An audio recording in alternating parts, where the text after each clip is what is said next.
Ladies and gents, boys and girls, happy Friday. Hope you are doing well. It is a great day to have a day, my friends. Friday, September the 10th, 2021. Hope you are all doing well. I'm Chris Phillips, your host of the Daily Crow of the Spurs Up Show. As always, again, appreciate you all tuning in. We have got a packed show, lot to get into, taking your questions, your comments, and your calls as well. As always, 843-790-3377. That is the number if you want to be a part of today's show. Again, very exciting stuff here on a Friday. I have locked in my official prediction for this weekend's game is tomorrow at noon. Actually, we sit 24 hours from kickoff right now. 24 hours, toe will meet leather as the Gamecocks look for a big non-conference victory at Dowdy-Ficklin Stadium in Greenville, North Carolina against the East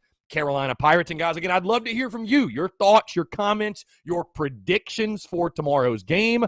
Gonna be a fun one here on a Friday. Guys, before we get into everything, I do want to tell you about our friends over at Dason and Shalabi Law Firm, because the Daily Crow is presented to you by our friends at Dason and Shalabi Law Firm. Guys, they're young but experienced and aggressive attorneys. They're both former prosecutors who used to represent insurance companies but switching sides. And they both worked at larger law firms where they've represented hundreds of clients at a time. And guys, they both left to start their own law firm because they understand you're not just a line item, you're not just a number, you're a real human being, and you should be treated as such. Guys, they're a small boutique law firm that treats their clients like family. They're going to know who you are and treat you like a client and not a number. They handle injury cases that arise from car accidents and work accidents. Guys, do not try to take on the insurance company yourself. You've been involved in any type of accident. No matter what it is, the last thing you should be dealing with and worrying about is paperwork and dealing with the insurance company.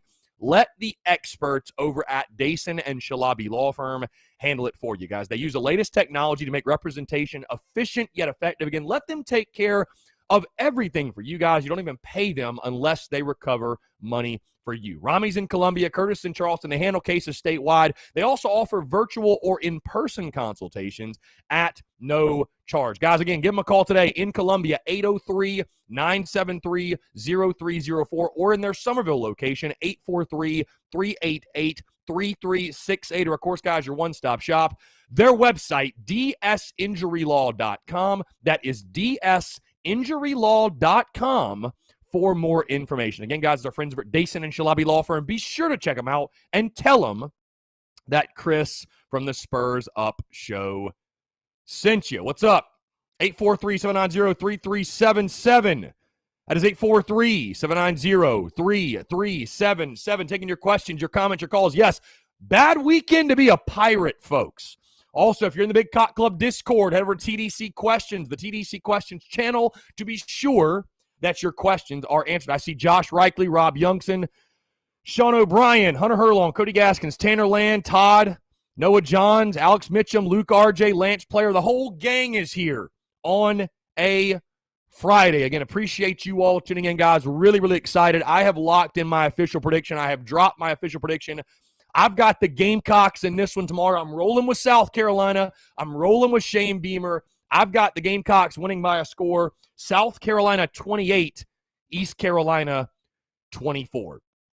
I do think it's going to be a close ball game, guys. I expect ECU to give you their best shot. And, guys, what I'm trying to keep in perspective, because, again, I'm seeing a lot of big scores out there. I'm seeing, we got some comments here on Instagram, 35-14, people saying they'll be upset if we only put up 28 points. Guys, I just think we need to all keep in perspective, like, this is not a perfect football team. There are issues with this football team. It is not going to look as easy as it looked last week. I understand it was great to see us go out there and dominate an opponent and, impose our will on someone. But East Carolina, they're not Georgia, but they're certainly not EIU either. So I am expecting ECU to look like a much, much better team from week 1 to week 2. I think riding the emotion in front of their home crowd, I think they will play good football tomorrow. Again, I think they'll look much different than they looked in week 1 against Appalachian State. Again, I think South Carolina's going to win, but I've been spending the entire preseason convincing myself that this is going to be a battle, this is going to be a test, this is going to be a close game. And, guys, like I said, South Carolina is still an imperfect football team. There are still holes in this roster. There are still deficiencies realistically. And so I'm not expecting South Carolina to go out there and impose their will and just dominate the East Carolina Pirates. I'm not there yet. I want to get there. Maybe I will get there sooner rather than later, but I'm not quite there yet where I have that much faith that South Carolina is going to win this thing running away. I personally, guys, would be surprised if it's a double-digit game. I really would. Luke RJ says, how did Marco lose this fire intro song switching laptops? He needs to recreate it. I think I might actually have it on my laptop, guys. I'll have to check.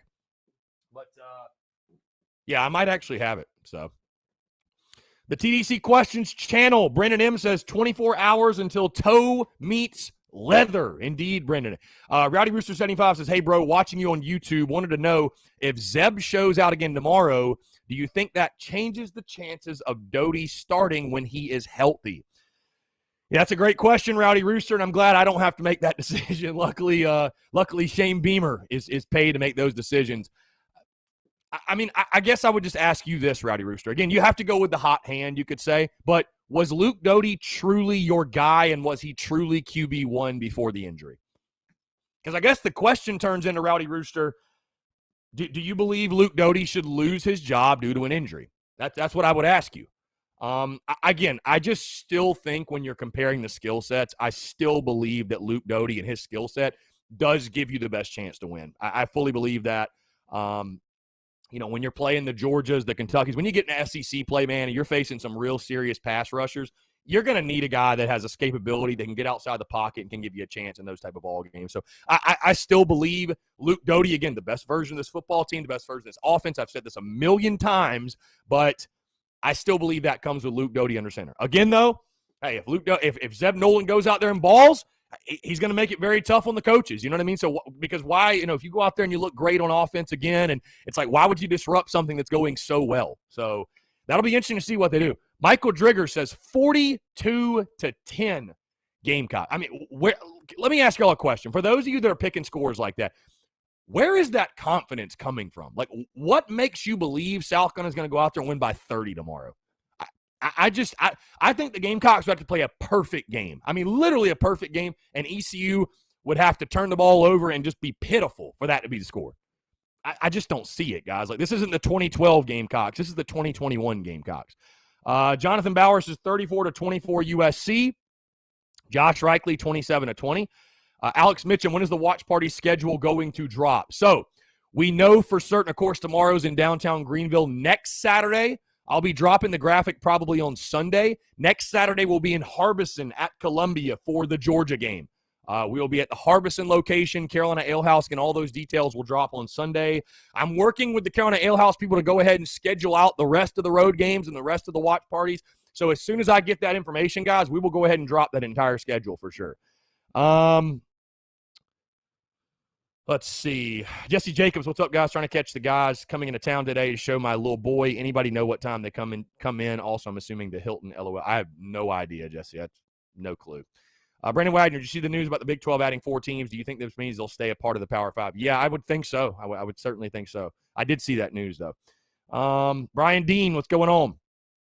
Austin Greer says, I've heard talk that ECU's head coach and a few players got into a verbal fight on Thursday, which led to practice being called short. Austin, I have no idea, my friend. No idea. No updates on Doty. I mean, Shane Beamer talked last night. From what he said, guys, I think it's going to be Zeb Nolan under center. It doesn't sound like to me Luke Doty's going to be ready to go, but who knows? None of us know. None of us know. But where there's smoke, there's fire, and there's been a lot of smoke this week, really starting yesterday too, that it's going to be Zeb Nolan. So we'll see. I think South Carolina will win either way. I really do. I think South Carolina wins the football game either way. Rhett Godbolt says our D-line should dominate ECU, but our O-line will probably keep them in the game. Zeb will start. I think the O-line is going to take a big jump from week 1 to week 2. I think so. I think the offensive line of all the positions, again, you hear coaches say you improve the most from week 1 to week 2. I think the offensive line, you'll feel that the most. I'm really not worried about the offensive line. I know they weren't quite as dominant as we would have liked to have seen. But I think the offensive line is still going to be a strength for us. The thing that makes me feel good, it's not like you don't have the players, guys. You've got the guys all back from an offensive line that paved the way for a 1,000-yard season for Kevin Harris. So, let's see. Josh Williams, low score coming from line of scrimmage domination.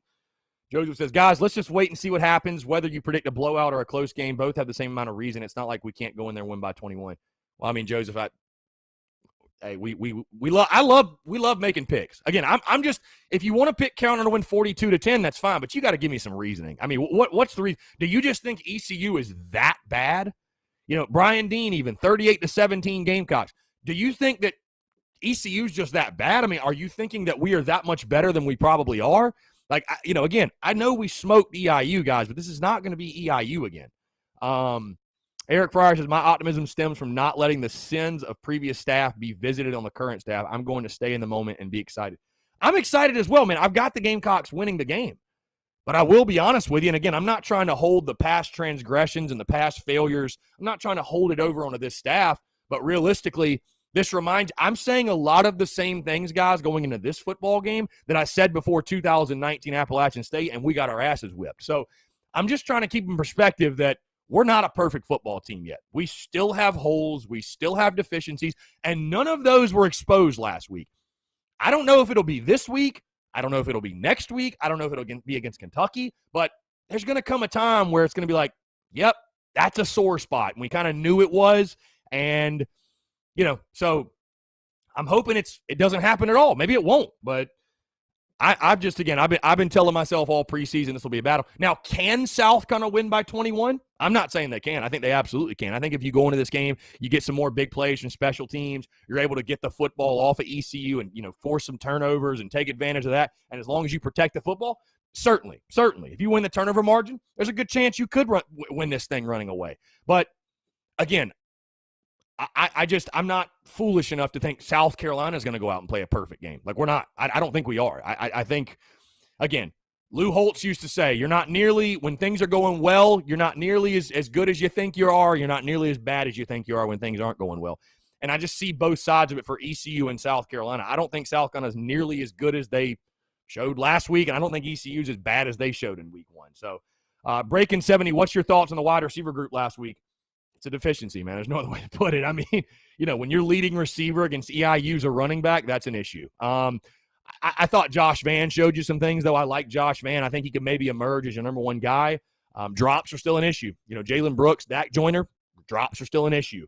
I know Ortre Smith had one catch, but, you can say they were being conservative and they were saving things for this weekend. But, I feel like you really should have used last weekend to develop some confidence in the passing game. And, I mean, again, when Zaquandre White's your leading receiver, it felt a lot like last year, to be totally honest with you. Let's see. We just got a text here. Just realized ECU has 10 starters returning on offense and defense from last year. Yeah, 20 total starters. But, again, it's a defense that returns 10 starters from last year that gave up 201 yards per game on the ground and was not very good at all. I mean, they gave up 226 rushing yards in week 1. Gamecocks 68 in the TDC questions channel says, the bus gets 150 yards. That's coming from Todd Smith. Todd, I appreciate that. Wow, the comments are rolling in. We got 53 comments right now. Hey, Chris, Corey here. I'm not predicting a win or a loss by our Gamecocks, but for our real football fans, I think we see a much better coached football team, a better product on the field in a competitive game. I think this is the game where we will really be able to see the difference in this coaching staff and our last Go Gamecocks. I think we'll be ready to play. I think we'll be well coached. I have no reason to doubt that. You know what I mean? There's no reason to doubt that yet. Let's see. Alex Mitchum, think the offensive line has to knock off the rust, so to speak. Austin Greer says 24-13. Lance Player says, as long as we play up to our competition, we're going to be good. That's been kind of a problem the last few years. Good point. Let's see. Drew Taylor says, did Beamer keep any coaches from the former staff or did he clean house completely? Mike Peterson, the linebackers coach, was the one holdover. Jacob Edwards says, I think if we score 30+, that would be impressive. Also win.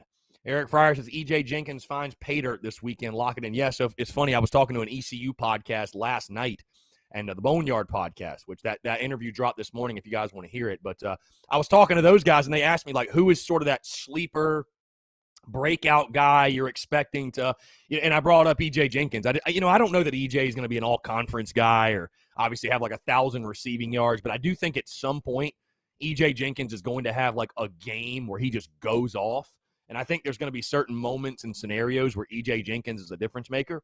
Could be this weekend, could be tomorrow. I mean, obviously, again, with his size and athleticism, you'd certainly think at some point, that's going to happen. So let's see. Jeremy Smith says, I don't understand why everyone's acting like last season didn't happen. I understand all the hype and excitement for the new staff, but let's be real. Last week didn't do anything great. You handled your business. You did what you were supposed to do. Again, I understand it, man. Fans want to be excited, fired up, and I'm glad to see it. I'm glad Gamecock fans are optimistic. I'm glad Gamecock fans are fired up. And I'm optimistic as well. I'm just cautiously optimistic. Now, I honestly, this week, guys, I now finally understand like what these jaded Gamecock fans have been trying to tell me and what they've been voicing, because it's just like, I want to get my hopes up that Carolina is going to go in there and dominate, win by 21. But again, guys, this unfortunately so reminds me of the 2019 Appalachian State game. So it's like, I'm not going to set improper expectations. I'm not going to pretend like that we haven't come into a game like this before and fallen flat on our face. And I know it's a new regime. I know it's a new era. I have confidence. I've picked a W, but until I see South Carolina in a game like this go out there and just impose their will on their opponent and dominate, I just can't pick it. I can't pick it right now. Can't pick it. So South Carolina definitely, though, they have the better roster. They've got the better players. Obviously, guys, like I said in the show today that dropped, by the way, this morning, episode 494, but I said it on the show today, as much as football may change, because ECU, do not get it twisted, ECU's got athletes on the outside that can give you some problems, give you some headaches. Let's not get it twisted that the secondary is still a concern and still an issue. There's just no doubt. I don't care what you did against EIU. You got a lot of guys that are unproven, that this is going to be their first real test against some receivers that can beat you. And I wouldn't be surprised to see ECU hit a couple big plays down the field. I really wouldn't. Again, I'm still very, very worried about the secondary. So there's still holes and deficiencies, but again, top to bottom, South Carolina's a more talented football team. And as much as football may change with spread offenses and tempo, and one thing remains constant. If you can line up across from your man and whip his ass and move bodies and control the line of scrimmage, you're going to win more often than you don't. And South Carolina, luckily for them, that's their strength on both sides, and that is the biggest talent discrepancy in this football game is up front. So I think that'll be the difference. I think that will be the difference. So Ryan Cawthon, the App State game was with a different team with a quarterback that apparently didn't spend time learning the plays. Again, Ryan, I understand it was a different team, it was a different coach, it was a different everything, but I'm just saying, I go prove it to me then. Go prove it to me, Ryan. Go prove it. That's totally fine. Go prove it to me.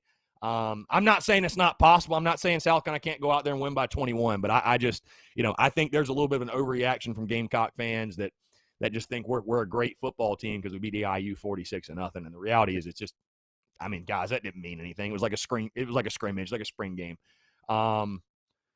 Austin Greer says, this is a game we lose the last 6 years. This game just feels weird. I don't know how to explain it. Eric Fryer says, what's the point of being a jaded fan? Seriously, why waste your energy just to be jaded? # real talk. Well, again, Eric, I'm really more so speaking all the people that were, heck, there were people commenting last week that were saying, oh, it's a season opener. We're terrible in season openers. I just, oh my God. And I try to talk the jaded fans off the ledge of, hey, we're playing EIU. We're going to dominate. I understand you've been disappointed before, but we're going to dominate. I'm not saying 28-24 because I'm a jaded fan. Again, I do remember App State very vividly, but I just think, again, South Carolina's not a perfect football team. This is still not a fantastic roster, if you want my honest opinion. Wide receiver is a humongous question mark. Secondary is a humongous question mark. There are still question marks on this football team, and I'm sorry, but a 46-0 win over a team that probably couldn't beat Newberry, that probably couldn't beat my school, it's not going to make me change my mind on that. So you want to change my mind? Go out there and have 3 picks this weekend. Go out there and have a defensive touchdown this weekend. Go out there and Josh Vann have 100 receiving yards this weekend. Go do it tomorrow.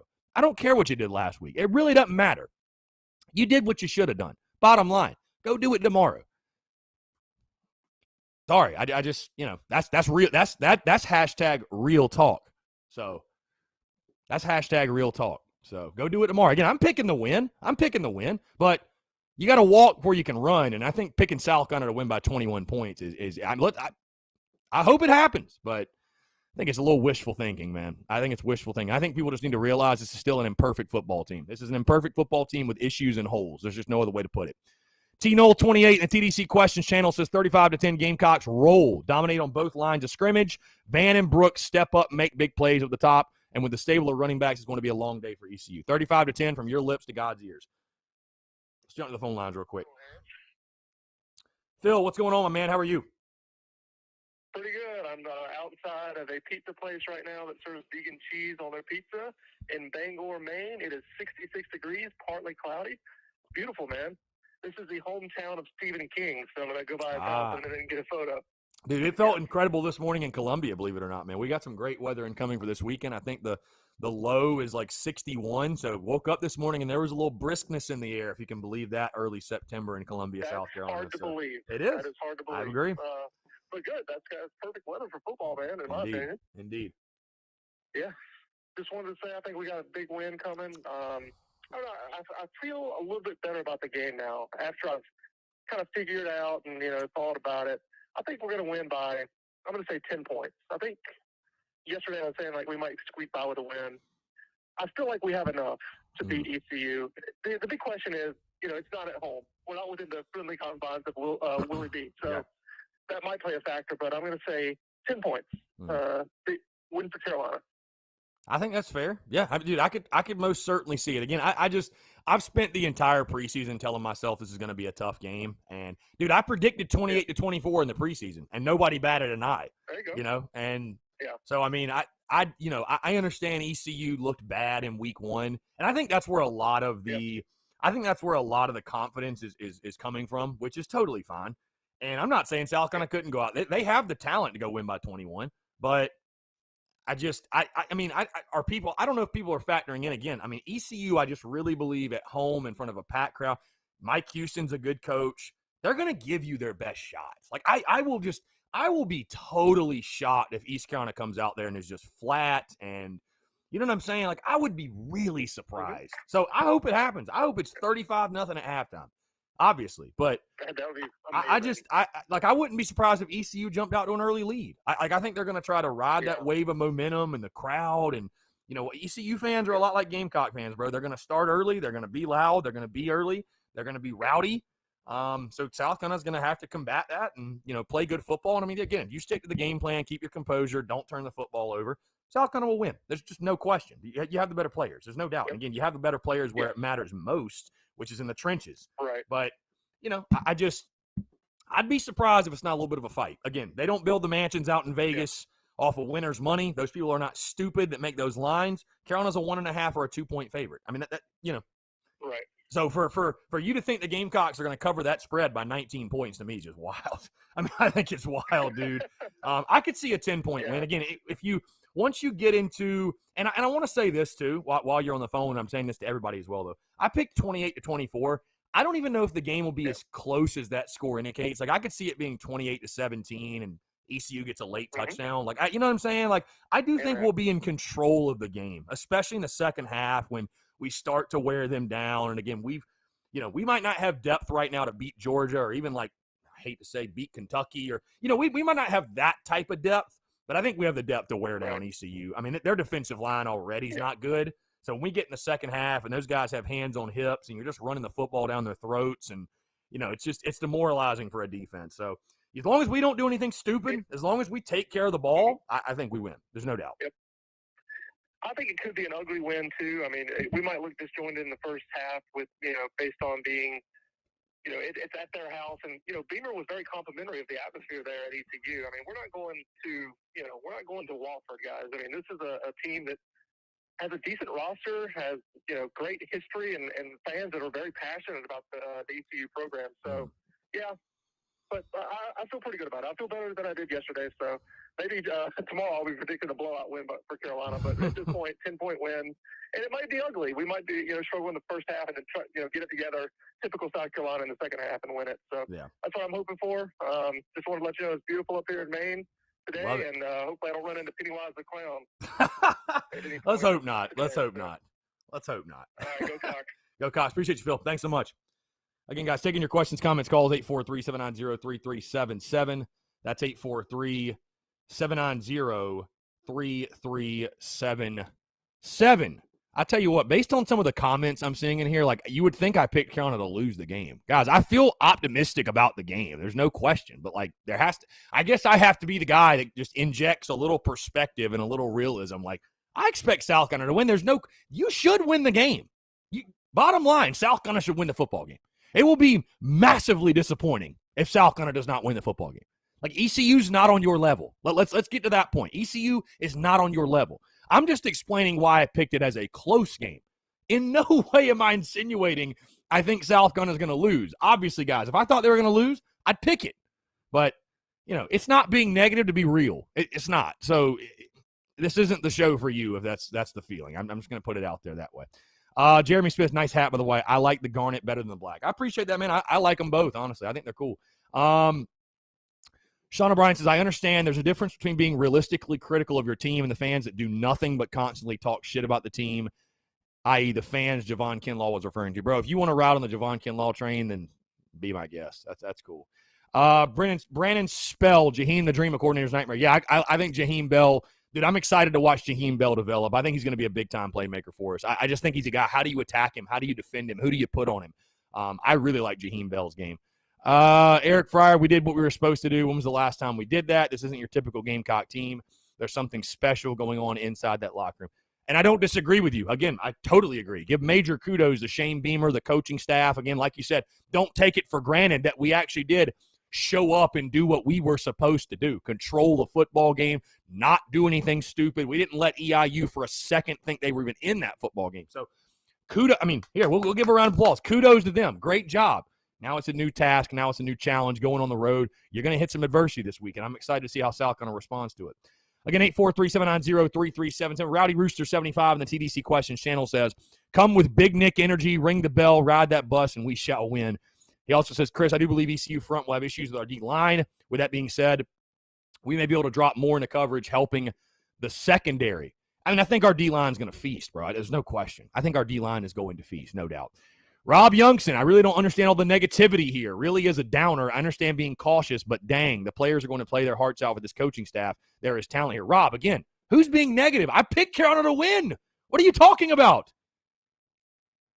What are you talking about? Like, I have not seen a single person pick Carolina to win I have not seen a single person pick Carolina to lose the football game. Not a single one. Like, who's being negative? For the love of God. There's just some people that if you don't pick your team to win by 50 points, they think you're being negative. Dude, just give me a break, man. Come on now. Sean O'Brien says, been to a few ECU games, and it's true. The atmosphere is legit. Also saw them play Vatech in 2015 when Beamer was on staff. Yeah, dude, here's the thing, too. And the ECU guys asked me last night, they're like, do you think South Carolina's taking this game for granted and coming here thinking they're just going to blow us out? And I'm like, absolutely not. Shane Beamer's going to have his football team ready to play because Shane Beamer has been on Virginia Tech staffs that went into Greenville, North Carolina, and got beat. So if there's anybody that knows what can happen if you don't show up there ready to play, it's going to be Shane Beamer. So Rob Youngson, I'm not saying we're going to win like we did against EIU. I still say we win by 14. That's a very fair prediction. Again, I'm not saying if you pick Carolina to win by 14, you're absolutely crazy. I'm just explaining to you my side and why I'm picking the way I'm picking. I respect the pick. I would just say, again, if you're picking 42-10, just give me some context as to why, because I think we can all agree if South Carolina won 42-10, that's a dominating win. Dominating. So just give me some reason. That's all I'm asking. Brian Deal says, I just don't get the overconfidence from some. We, quote, should win, but it's not a guaranteed win. It's certainly not guaranteed. Again, I think we will win. I think we're the better football team, but to act like South Carolina is above losing this football game is crazy to me. I'm not jaded necessarily, but again, I just think it's healthy to have some real perspective on what you do and do not have and where the roster holes are. Again, South Carolina should win. There's no question. I'm fully expecting a win. Again, I picked a win. People are in here acting like I picked us to lose. It's insane. Carolina Titan, there's no negativity, just realistic perspective. We haven't put a solid consistent on the field in years. I'm weary until I'm proven wrong. Rob Youngson says, wasn't specifically talking about you, Chris. Referring to others I've seen, your job is to put out the good and the bad. Yeah, I mean, Corey Casey, in a Gamecocks win, who's your player of the game? I think Kevin Harris, man. I think Harris has a big return. I do. I mean, I'm a big Marshawn Lloyd guy, and I'll tell you what, Zaquandre White is making it really hard to keep him off the field. I do think Kevin Harris is a really good game, though. James Kendall says, first play, Harris, 75-yard touchdown, hammer their crowd. I'd love to see it. Lance Player, I think we all need a cold bush latte to calm the nerves. Yes. Let's see. Excuse me. Yeah, Corey Gardner, what about on the podcast, those guys saying that Beamer wanted the ECU job in 2016? I had never heard that. Yeah, according to them, again, I didn't know that, but, I mean, it makes sense. It does kind of make sense. Doc Graybeer, Vegas line that low, it means they just aren't sure, and ECU gets the nod in the case because where the game is played. Now, after we win this weekend by more than one score, we will all know more. I don't disagree with you there. Let's see. Doc Graybeer, prediction 28-14, Gamecocks, ECU scoring in garbage time. That's fair. Thomas Walker says, let's just win. Who cares about the score? Like I said, we have the chance to match last year's win total in week 2. Yeah, Thomas, we could win 3-0, and I'd be ecstatic. I don't give a damn, bro. Just go win the game. Just get to 2-0. Just get to 2-0. Whether you win 50-0 or 3-0, get to 2-0. That is the only goal. That is the only goal. You do that, you had a successful Saturday. John Gibbs. If all of our running backs show out and the O-line blocks half decent, we should win by 10 or more. That's fair. And again, as long as you protect the football, that's it. Brandon Spell, the ones judging ECU on the performance last week, just forget our games at Charlotte. Daddy-O, if we can impose our will on both lines, all will be well. Gaunt says, let's go. I think the defense plays good, got to score and score at will. I say 35-21. Fair enough. Let's see. Robbie Davis texts in. Hope you're doing well on this Friday. A lot of times football games are 50-50. You're going to win or you're going to lose, and the better team wins. It is that simple. We have to prove that we're the better team. My prediction, South Carolina 35, ECU 21. Robbie Davis, I will take that in a heartbeat, my guy. I will sign up for that score in a heartbeat. I'll tell you this, collegefootballnews.com is very confident in this. That's for damn sure. Because they picked us to win by 14 already, and then they released their best lines, like their best bets of the weekend. Their number one best bet was South Carolina covering the 2-point spread. So College Football News is very confident. Very, very confident. Yep, a 1-point win's a W. Austin Greer, how pissed would Clemson fans be if we started out 3-0? God, dude, I mean, if we beat Georgia, God. Like I said, let's worry about this one tomorrow first. We're going to spend all week.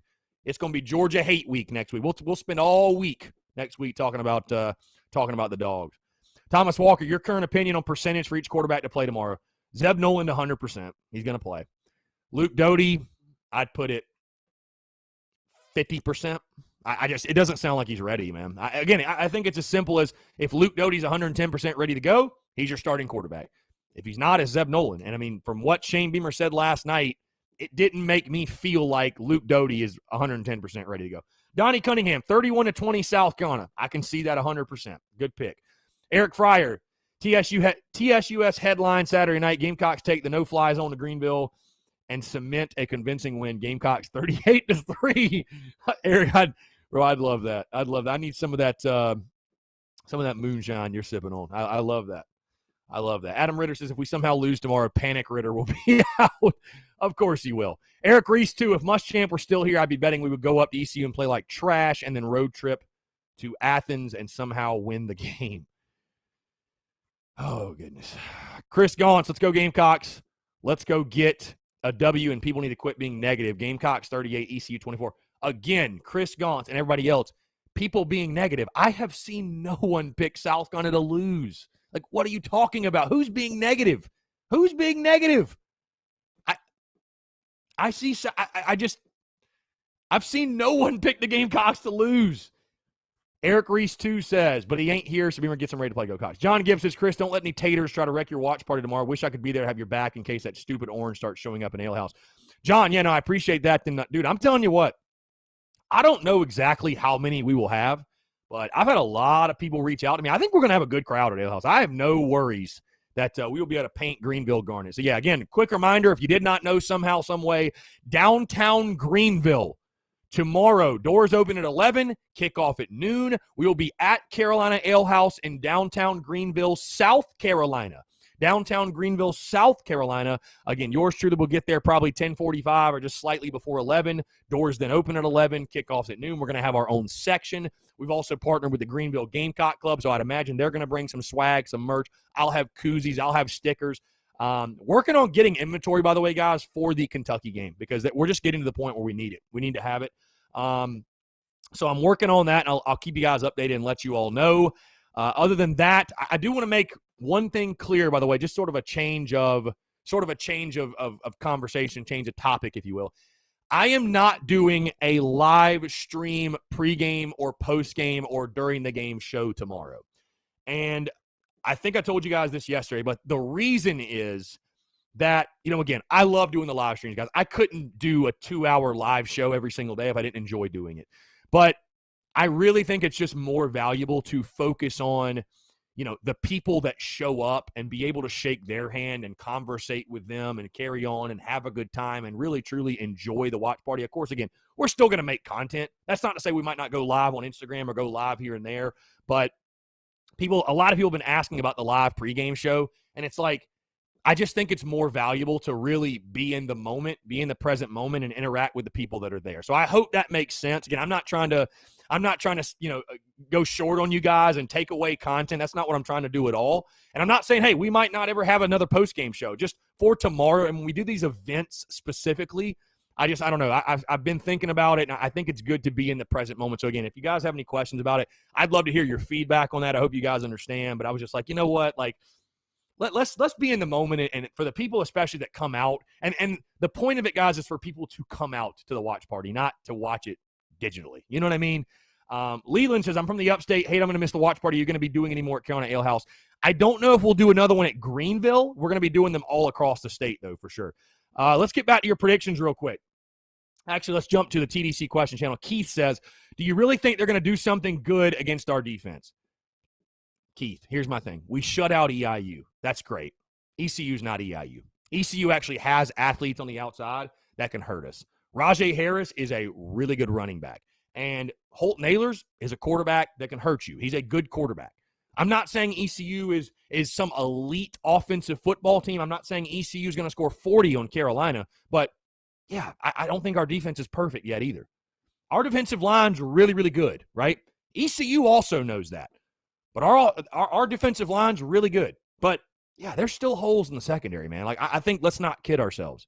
I know the secondary looked great last week, and I get that. But, yeah, I think ECU will be able to hit a pass down the field or two. Yeah, absolutely. I mean, what do y'all think? You think we're going to hold them to 100 yards of offense? I mean, there's no way, dude. They're going to move the football. They're going to score.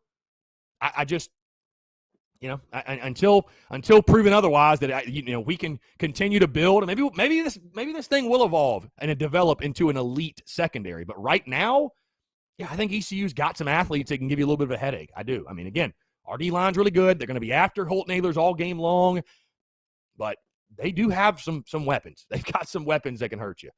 Tyler Carver, if we win with Zeb tomorrow, it wouldn't make sense to put Doty out against Georgia. Hope Doty starts tomorrow. Yeah, we'll see. Sholin just says cock-a-doodle-doo. Indeed. Happy Friday. Great day to have a day. Indeed.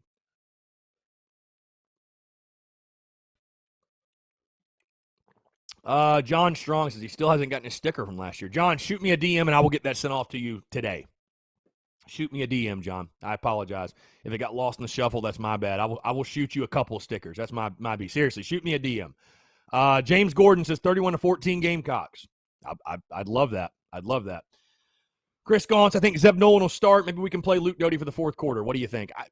I don't think Shane Beamer is going to – I don't think Shane Beamer's going to – I don't think he wants to go into the game with a multiple quarterback plan. I think he's going to want to start a guy and roll with him. You know what I mean? So if Luke Doty's not healthy enough to start, to me, he's not healthy enough to play. That's the way I'd look at it. Let's see. Carolina Titans, surprise stat of the game. Secondary gets 3 interceptions. John Gibbs says, paint Greenville, garnet, and black. I just moved up from there, and there are plenty of Gamecocks up there. Bring them out. Yeah, I think we're going to have a good crowd, dude. Seriously. Austin Greer says, I genuinely believe we could run the ball every play and still win the game. App State running backs ran for 100+ each. I mean, dude, yeah, if we run for less than 200, I'd be severely disappointed. Josh Williams, we should not put Luke in at all if he's not 100% healthy, and Beamer won't play him if he's not. I agree. They're not going to play him if he's not 100%. There's no question. Bruce Atkins, I think our running game will wear down ECU, and we pull away late in the game, 38-17. Gamecocks win. I'd love to see it. Luke RJ, I didn't have a chance to hear the ECU podcast. What do those ECU guys think about the game? I think they're cautiously optimistic on their side. They said it's been a mixed bag with them as well. They have some fans that think they're going to win and ride the momentum and being at home and, everything that sort of spells a big home upset. And they've also got some fans that think they're going to get blown out. So I think it's a mixed bag for them. What I got from those guys, though, the Boneyard Podcast guys, again, I think they are cautiously excited, optimistic. The Sports Objective guys, they picked ECU to win. So they're confident. They believe that they believe they'll be able to run the football, believe it or not. Here's the thing, and it's all due respect. I love those Sports Objective guys, but they're banking on, like, the magic of Dowdy Ficklin in a packed stadium, and you know what I'm saying, like riding. I mean, guys, we see it all the time, right? Like weird, crazy upsets happen on people's home fields, and it doesn't make sense. I think that's what they're banking on, because I think realistically, when you look at this game and you look at the matchups, there's nothing that tells you that South Carolina should not be able to dominate in the trenches on both sides and thus win the football game. I mean, there's just nothing that says that South Carolina shouldn't be able to do that. So I don't know. I think they want to be confident. They know it's a big game, though, and I think they're definitely expecting a good game. So Brandon spelled Jordan Birch over under 1.5 touchdowns this year. Well, that means he needs one more. So I'll go over. How about that? Tommy Wallace, how does R.J. Roderick play? Does he help the defense? I think he'll play well, and I think certainly just having that veteran guy back there helps you a lot for sure. Rob Youngson, yes, so I'm getting the koozies in today. The koozies are in today. They will begin being shipped off today. So, again, guys, I sincerely apologize for the delay. Dude, you'd be shocked how tough it is to get koozies right now. Josh Williams, any new merch dropping soon? Stay tuned. I think maybe Sunday I'll drop some new hats. Stay tuned. Josh Reichley, starting or not, if healthy, Doty absolutely needs considerable snaps before going into Georgia game. Again, starting equals first snap. Shillen says, I hate to say it, but I think this game will define our season. If we don't handle this game, we're in trouble the rest of the way. I mean, Shillen, I don't think that's over-exaggerating. I think, listen, win or lose is not an indictment on the Shane Beamer era in any way. If you lose this football game tomorrow, it doesn't mean the Shane Beamer era is going to be a failure, right? But in the scope of the 2021 season, this game is massive. This game is massive for your bowl hoops. And I mean, I hate to put that much pressure on a week 2 matchup, but if you don't win tomorrow, you're probably not going to a bowl game. I don't, you know what I mean? Because here's the thing, even if you improve week to week to week as a football team, your schedule just gets so much tougher in the second half. You might be improved in the second half, but it might not show on the field. You got to take advantage of the front half of your schedule. So, yeah. Ryan Cawthon, the stadium is not close to being sold out, so not sure this massive crowd that ECU and some Gamecock fans think they have. Well, Ryan, according to the ECU guys last night, they've sold 43,000 tickets. So, and I guess the other 7,000 will go to Gamecock fans or whatever. So, they're expecting a raucous environment, Ryan. I don't know. I mean, I'm just going off what they said. That's going off what they said.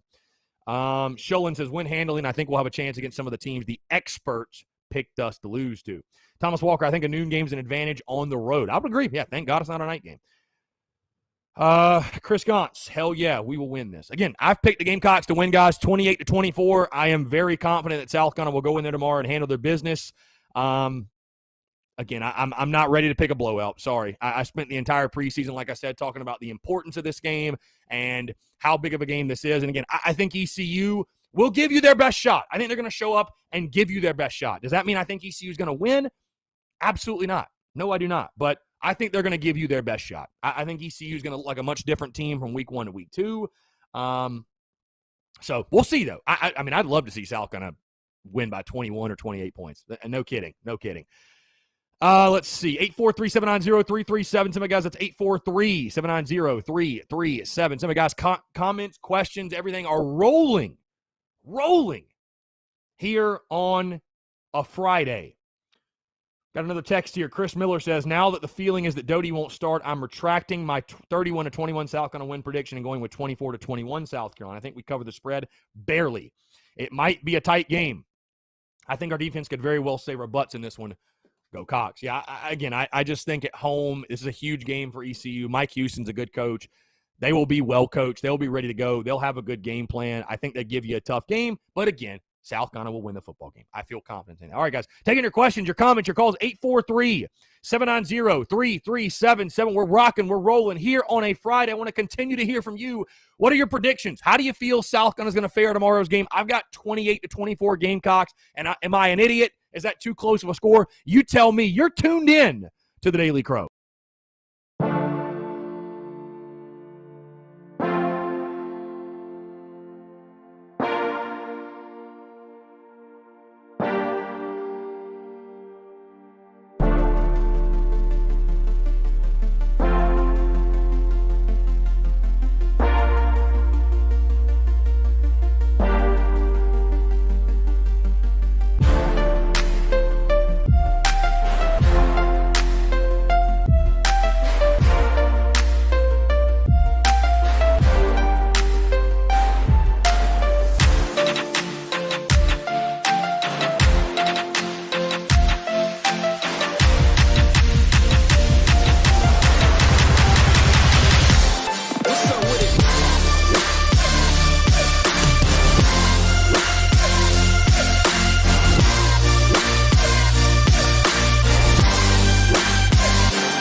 All right, guys, we're back. Friday, September the 10th, 2021. Again, taking your questions, your comments, your calls. 843-790-3377. That is 843-790-3377. I'll tell you what, guys. Again, I'm reading some of the comments and some of these predictions on social media. Am I crazy for picking a 4-point game? I mean, am I crazy? Am I crazy for picking it as a close game? I mean, every comment on social media is Gamecocks win by 3 touchdowns, 38-0, 35-14, 35-14, 34-13. I mean, am I nuts? Am I nuts? Am I nuts for picking a 4-point game? I mean, holy smokes. Dang, I'm like, am I the pessimist? Am I a pessimist now? Like, what is going on? Whatever. Either way, win's a win. I'll take freaking 28-24. I'll take 35-14. I'll take 28-0. I'll take 34-17. I do not care. Just win the game. Just win the game. I don't give a damn. Just win the game. Carolina Titans says we shouldn't be in this situation. Just think back to 2012. We were going toe-to-toe with LSU. Beamer will get us back to being relevant in 2 to 3 years. Sheldon says, win or lose, I love the direction of our program right now. Sean O'Brien, if we beat ECU, do you line up Kentucky as being our next most important game in terms of getting a gauge where our program's at? Oh, yeah, Kentucky will be the measuring stick. Kentucky will be the measuring stick in regards to the SEC East hierarchy. And just that game, that Kentucky game will give you an indicator of, okay, how close are we or far away are we from being a real contender, if you will? So, yeah, certainly that'll be a measuring stick. That'll be a huge game for Shane Beamer, no doubt. No doubt. I mean, again, you could argue Kentucky's the biggest game of the season either way. I just looked at ECU and just said, hey, for getting to a bowl game, you could lose to Kentucky and still go 6-6. It's exactly what I picked. So, you know, yeah, that's a huge game. It's a huge game, no doubt.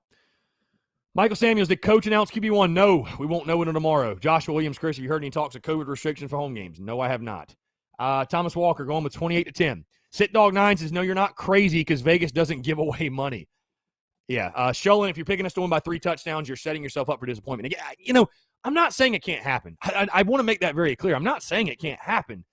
But like I said, I just think, and I think where Vegas is really getting people right now, I think there's an overreaction on both sides. I think people are overreacting to what South Carolina did against EIU, and I think they're also overreacting to how bad ECU looked in week 1. I just, you know, I just don't think we are to the point where we are going to blow anyone out by 21 points. A quality team that has a pulse. You know, I'd love to be proven wrong. Make me a believer, Shane Beamer. I'm a Beamer believer. Trust me. I'm all aboard the Shane train. Guys, I wouldn't make merch with the man's name on it if I didn't believe in him and what he's doing and what he's building. And Blake Miles says Vegas is just being careful. Blake, that's Vegas. That is not how Vegas works. Vegas has no biases. Their bias is winning money. That's it. That's all they care about. That's all they care about. So, I mean, there's some people out there that think ECU is going to pull the upset. There's a reason the line swung all the way to ECU favor by 4 points. Again, I don't think it's going to happen. I think the Gamecocks are going to win the football game. No doubt. That's why I picked them to win the football game. But a lot of you are a lot more confident than I am, man. And again, I think some people, and again, I totally respect the picks. If you think we're going to win 35-14, that's totally fair. I'm not saying your pick is wrong by any means because it might be right. But I think too many people, I think what's happening is people are just letting what happening against EIU for whatever reason make them think we're a really, really, really good football team. And it's like, guys, I mean, that game doesn't matter. Just pretend like it didn't happen. Imagine this is the season opener. So the question marks that we had going in the season about the receivers, the defensive backs, the linebackers, quarterback play, those are all still questions. Those are all still questions going into this game. Bottom line. That's not me saying you should not win, but, I mean, South Carolina scored 46 points against EIU. And those weren't all offensive points. What'd you score? 35 or 36? 36 offensive points against EIU. So you're telling me you scored 36 offensive points against EIU, but you're going to go score 35 against East Carolina? That just makes no sense to me. None. We're not elite on offense yet. We're not an elite football team yet. And that's okay. But And again, could be totally wrong. I could be just totally sleeping on this team, and South Carolina's going to go out there and just blow the doors off of East Carolina. This is not me being negative, though. This is me trying to keep real perspective and inject some realism into expectations for what's going to happen tomorrow. And I'll tell you guys this, I'll never apologize for that, because I'll tell you what, I don't have people come up to me and say, when I'm at games, and say, oh, Chris, love your show, man. Thank you so much for being a sunshine pumper. Thank you so much for telling me exactly what I want to hear. Everyone that comes up to me that says, thank you so much for what you do with your show, they say, thank you for being the realistic voice of South Carolina football. Thank you for being real. Thank you for telling it like it is. So, again, I will never stop doing that. So, there are plenty of shows out there, I'm sure, that'll tell you that Carolina's going to go win by 4 touchdowns and how great we are and how awesome we are and how great our players are. But this show is not that one, guys. It's not. Let's see. TDC Questions channel, Gamecock 68 says, Cox by 90. Keith also says 28-17 South Carolina. Could definitely see that, Keith. I could definitely see that. Could definitely see that for sure. Again, 843-790-3377, guys. That's 843-790-3377. Would love to hear from you all. Again, I got the Gamecocks winning this one tomorrow, 28-24. Hunter Wages texts in. He says, my final prediction is 28-23. A lot of ECU drives stalling out and being forced to kick field goals. I think ECU is going to be up a few at the half. So Hunter's got ECU leading at halftime. Boy, we got a lot of fans in this chat right now that would shit themselves if that happened. ECU is going to be up at half. We're going to have to overcome the adversity to pull out a W. I do think there's a decent chance if we could win by 10+ if ECU doesn't come out strong. In my opinion, the scoreline of this game will be strongly determined by the first quarter. Fair enough. Travi, I agree with 28-17. ECU gets a late touchdown when it's already wrapped up. That's fair. That's fair. Hampton Brown, running game has to have a big day tomorrow, no doubt. And there's just no reason why they shouldn't, guys.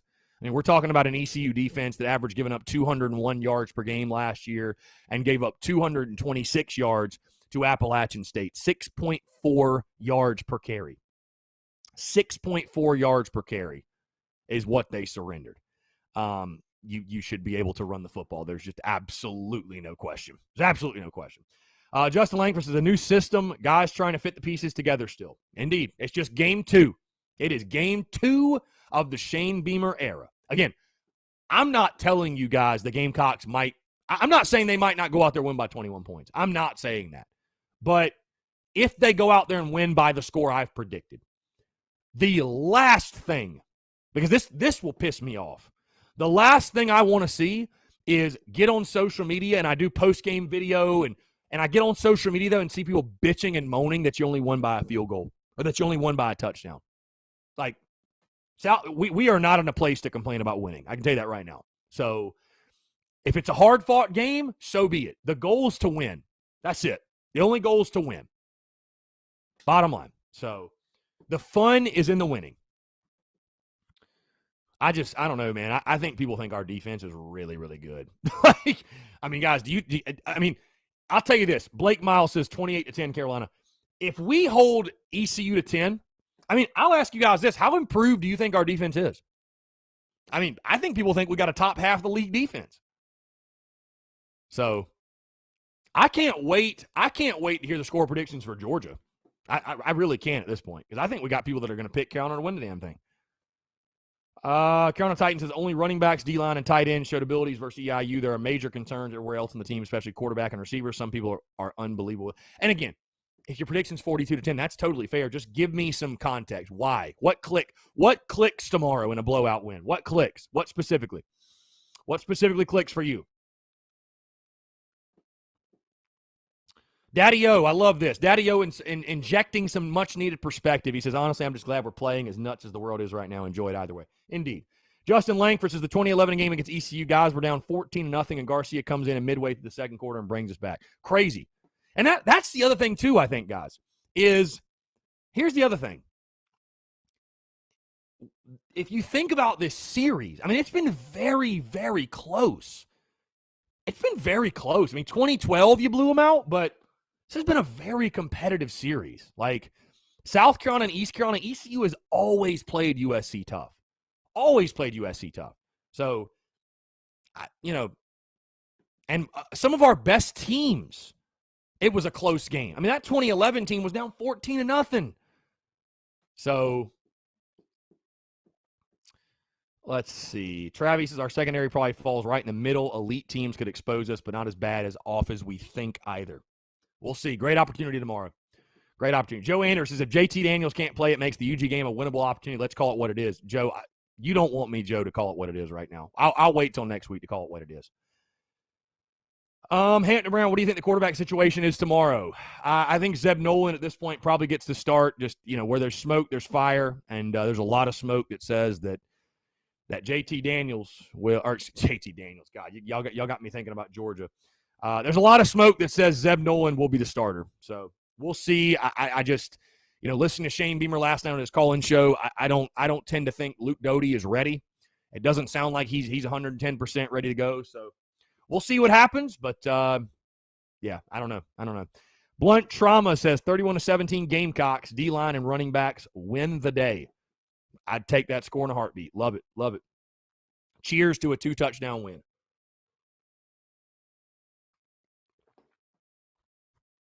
I can't guarantee you what the score will be tomorrow, but I can guarantee you this because actually I'm heading what was I about to say? Well, I can't guarantee the score tomorrow, but I'm heading up to – I'm actually staying with a good buddy of mine in Anderson, staying with my guy in Anderson. I can guarantee you this. Stogies will be smoked and brewskis or probably whiskey will be deleted. So, going to be a fun weekend, no question. Justin Langford said tight games between these two teams. Ready to see how we respond at ECU Stadium. It's going to be a fun one. It's going to be a very fun one. I think this is a really cool matchup. If you love college football, I think this is a great game. I think it's really cool. I don't know how – if any of you are making the trip, I'd love to hear. I don't really know how Gamecock fans feel about this game specifically and South Carolina having to go up there to play them. I think it's cool, though. I think it is cool. Nard is in the chat. Doty will play next week. I mean, you hope so. At this point, you hope so. That's all you can really say. You hope so. Again, taking your questions, your comments, your calls, 843-790-3377. That is 843-790-3377. Taylor Novinger says he is making the trip. Attaboy. Be safe. Be safe. Chance Crocker, how many wins does Shane Beamer need to get Coach of the Year? 8-4, he's Coach of the Year, no doubt. Joe Anders, I say Kevin Harris runs for more yards on the first play than Clemson ran for the entire game against the Dogs. I wouldn't doubt that. DeMarcus Kelly, defense has 3 sacks, Birch with 1, and JJ with 2. Thomas Walker, yeah, if he wins 8, he should win Coach of the Year. There's no question. Let's focus on getting that second win tomorrow.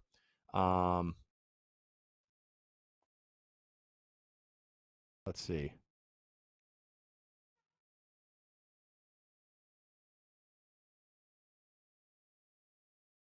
Somebody commented on Twitter, your video from earlier, you said it's going to be close, and you've been speaking about this game since last year. You're weird as hell sometimes. While Shane changes the culture, we need to change our thought process on some of these games. We'll beat East Carolina by 2 touchdowns. Again, guys, you would think I picked South Carolina to lose.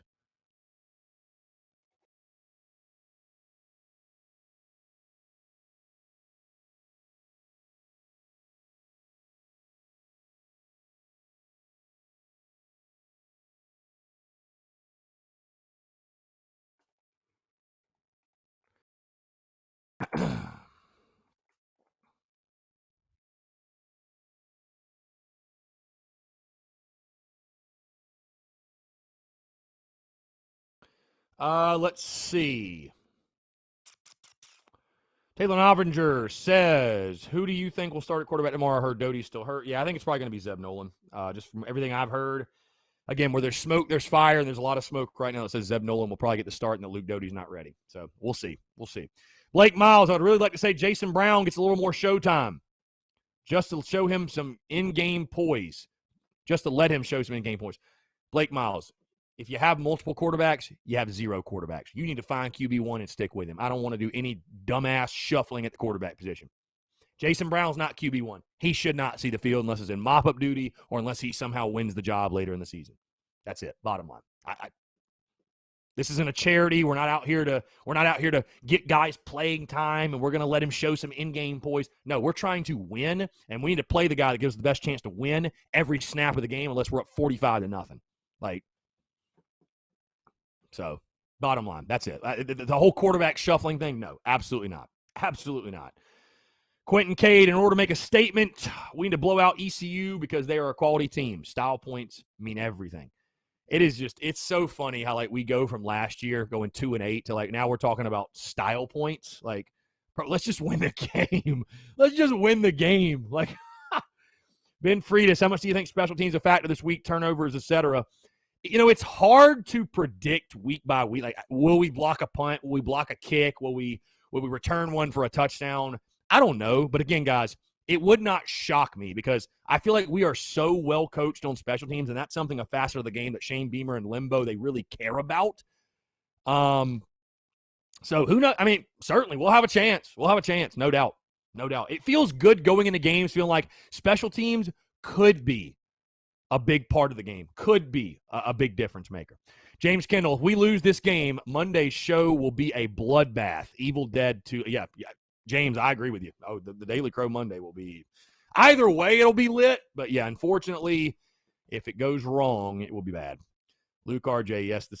I don't know if the guy was hating. I mean, he commented on my tweet that said, bad weekend to be a Pirate. And it's like, it can be a bad weekend to be a Pirate, and we also win close. You know what I'm saying? It is a bad weekend to be a Pirate. I agree. I still think it'll be a close game. So, Anthony Brown, don't know why people are upset. You have a right to your opinion as well as we do. That's the beauty of it. The beauty's in the banter, man. Mark Regal says, I already knew Doty would be back after Georgia. This ECU game giving y'all something to talk about. 56-10 Gamecocks. Mark, you're just trying to start shit with a prediction like that. That's again, you're entitled to your opinion or prediction. 56-10, I will shave my beard off if South Carolina wins 56-10. No, I'm just kidding. I really won't do that. Because, again, why would I do a punishment for something that would be awesome?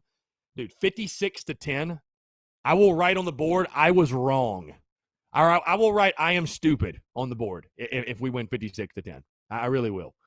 Justin Langford, our defensive back unit, as well as our entire defense, are playing for one another now, and it's definitely going to be for the better. I think they're going to be improved this year. I told you guys that. Yeah, I think ECU's uniforms are actually kind of nice.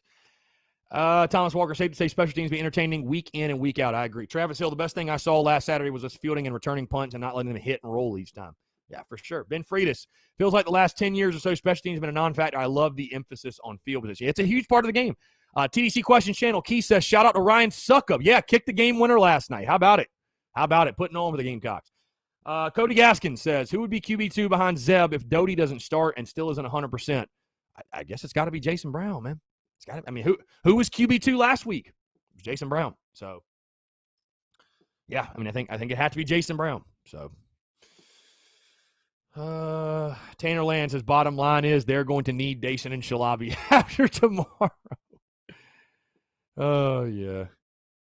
Mark Regal, not trying to start anything. Talent too much. Yeah, kid about that beard. Go ahead and write it. Too damn talented for ECU. Way too talented. Muschamp got y'all scarred. Mark's pissed off. Mark is, he thinks I'm underselling Carolina, and, you know.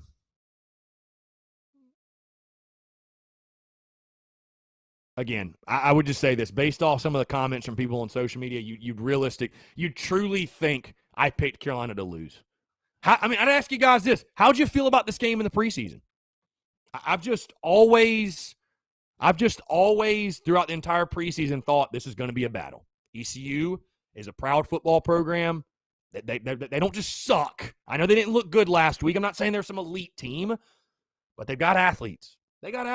And this is still a team in the second game ever of the Shane Beamer era. So, again, South Carolina should win. I fully expect them to win. Maybe it won't be a close game. Maybe it will be a blowout, but you know, I've been telling myself all preseason it's going to be a battle, and ECU is going to give you their best shot, and I truly think they will. And I still think Carolina's going to get the win, though. I mean, bottom line, I think they're going to get the win.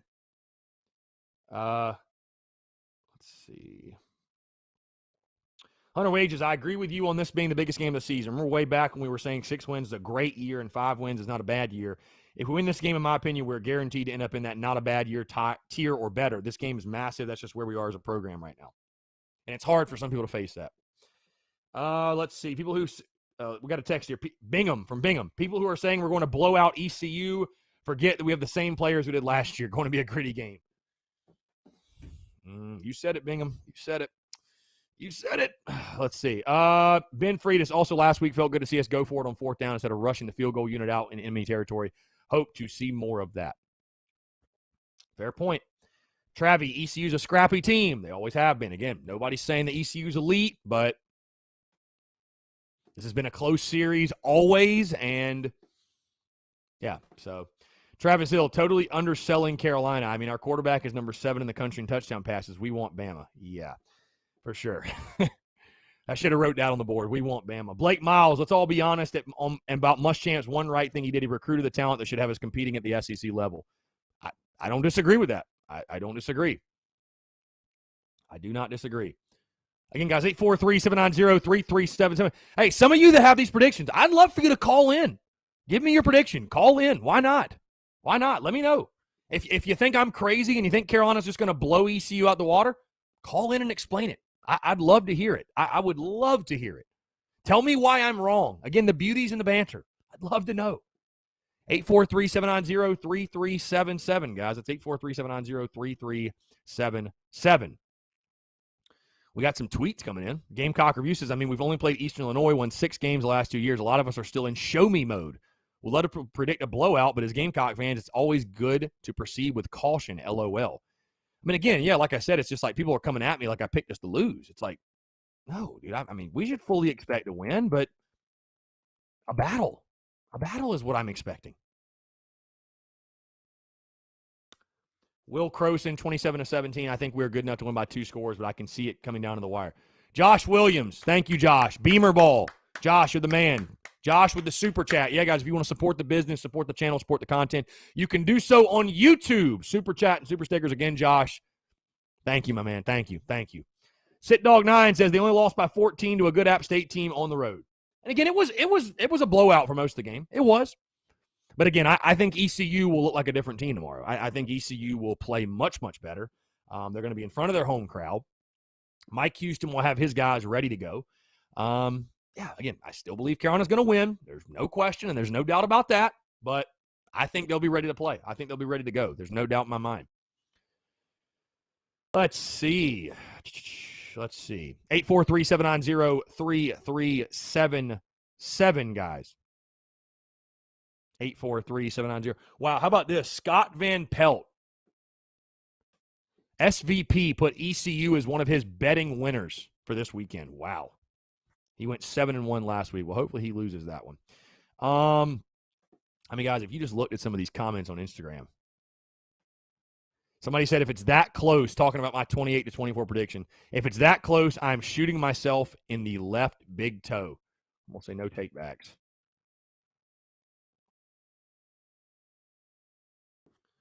Let's see. We got a text here. Robbie Davis again.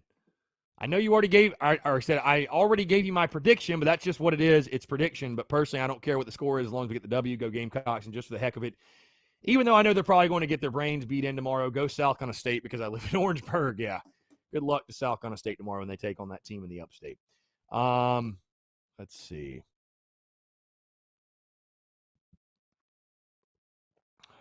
Sholin says, how would we fare against Appalachian State? Sholin, I don't even want to have that conversation. John Gibbs, I listened to their coach the other day. He sounded scared of Kevin Harris. Obviously not literally, but in the sense that he knows his guys will play lights out to stop our run game. I'm sure he knows, John, that, yeah, their run defense sucks, and we run the ball well. So, Ben Friedis, I wouldn't be surprised if ECU jumps out by 10 or 14 like you've been saying all week. It's how you weather the storm. Yeah, one of my keys, no doubt. One of my keys. Weather the storm. I think they're going to give you their best shot early, especially. Weather the storm, respond to adversity the right way. I think you'll be totally fine. Lindsey Hagler, I'm in Virginia, and the ECU fans here are fired up about this game. Yeah, I think most ECU fans are. Blake Miles, what was your take on Iowa and Iowa State line? I didn't give a pick for that one. What is the spread in that one? Austin Amick, 34-20 Gamecocks. I like the pick. Honestly, I do like that pick. I really do. Yeah, quick reminder, guys, if you're in the upstate, I won't be in Greenville, North Carolina this weekend, but I will be in Greenville, South Carolina for our watch party at Carolina Ale House. Doors open at 11, kickoff at noon, guys. They've got a ton of great drink specials. Let's see, $3 PBRs, $4 Dos Equis, $5 Sierra Nevada Oktoberfest, $5 Carolina Ale House Bourbon Mules, $10 PBR pitchers, and $13 Bud Light buckets, just to name a few. And also, of course, great food at Carolina Ale House. Going to be one hell of a time. Looking forward to seeing you guys there. Downtown Greenville location is where we will be. Looking forward to it. I think we're going to have a really good crowd, to be honest with you. Blake Miles, it was like 4.5 for Iowa, I believe. I don't know, man. And the game's at Iowa State, right? I don't know. Jesse Jacobs, tell you what, Chris, lost some money on Prize Picks yesterday, an addicting app. Daddy O says Champagne Girls against Rally Cats beer pong. Who wins? Who are the Champagne Girls? Who are these? Who? Explain to me, who are the Champagne Girls and the Rally Cats? Is Rally Cats Clemson? I'm not totally familiar. Travis Hill, back to work as always. Thank you, Chris, for everything you do, man. Everyone have a great weekend. Travis, you have a great weekend as well, my man. Have a great weekend. Thank you for tuning in. Again, guys, 843-790-3377. We're talking predictions. We're talking predictions for tomorrow's game. Gamecocks taking on East Carolina in a pivotal early season non-conference matchup, guys. How are you feeling about the Gamecocks road trip to ECU? I'm locked in. South Carolina 28, East Carolina 24. I think it is a battle back and forth. I think ECU has some athletes that can give you some trouble. I think ECU gives you the best shot. But, guys, one thing in football, as much as the game changes, as much as it evolves, one thing remains constant. And that is that if you can dominate on the line of scrimmage, if you can run the football, you can stop the run, and you can get pressure on the quarterback, you're going to win more often than you lose. And I think in this game, South Carolina's got the obvious advantage up front, and I think that will be the difference. Give me Gamecocks 28, ECU 24. Blake Miles said, sorry, saw it wrong. Then hard to believe that, though, they got the nod. Oh. Austin Amick says, South Carolina State 24, Clemson 20. God, what a time that would be. Oh, my God. Can you even fathom if that happened? Can you even imagine if that happened? How about we got college football on tonight, guys? How about that?